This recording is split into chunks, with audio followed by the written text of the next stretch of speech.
فجر کی قسم اور 10 راتوں کی اور جفت اور طاق کی اور رات کی جب رخصت ہونے لگے، اور بے شک یہ چیزیں عقل مندوں کے نزدیک قسم کھانے کے لائق ہیں، اس بات پر کہ کافروں کو ضرور عذاب ہوگا۔ کیا تم نے نہیں دیکھا کہ تمہارے پروردگار نے قوم عاد کے ساتھ کیا کیا، جو ارم کہلاتے تھے، دراز قد مانند ستونوں کے، کہ تمام ملک میں ایسے پیدا نہیں ہوئے تھے؟ اور سمود کے ساتھ کیا کیا، جو وادی قرا میں چٹانیں تراشتے تھے؟ اور فرعون کے ساتھ کیا کیا، جو خیمے اور میخیں رکھتا تھا؟ یہ لوگ ملکوں میں سرکش ہو رہے تھے، پس ان میں بہت سی خرابیاں کرتے تھے، تو تمہارے پروردگار نے ان پر عذاب کا کوڑا برسا دیا۔ بے شک تمہارا پروردگار طاق میں ہے۔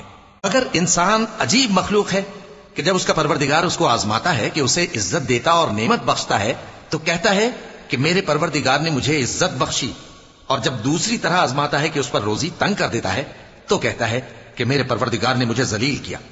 یوں نہیں، بلکہ تم لوگ یتیم کی خاطر نہیں کرتے، اور نہ مسکین کو کھانا کھلانے کی ترغیب دیتے ہو، اور میراث کے مال کو سمیٹ کر کھا جاتے ہو، اور مال کو بہت ہی عزیز رکھتے ہو۔ یوں نہیں، جب زمین کوٹ کوٹ کر برابر کر دی جائے گی اور تمہارا پروردگار جلوہ فرما ہوگا، اور فرشتے قطار در قطار آ جائیں گے، اور دوزخ اس دن سامنے لائی جائے گی، تو انسان اس دن سوچے گا، مگر اب سوچنے سے اسے فائدہ کہاں مل سکے گا؟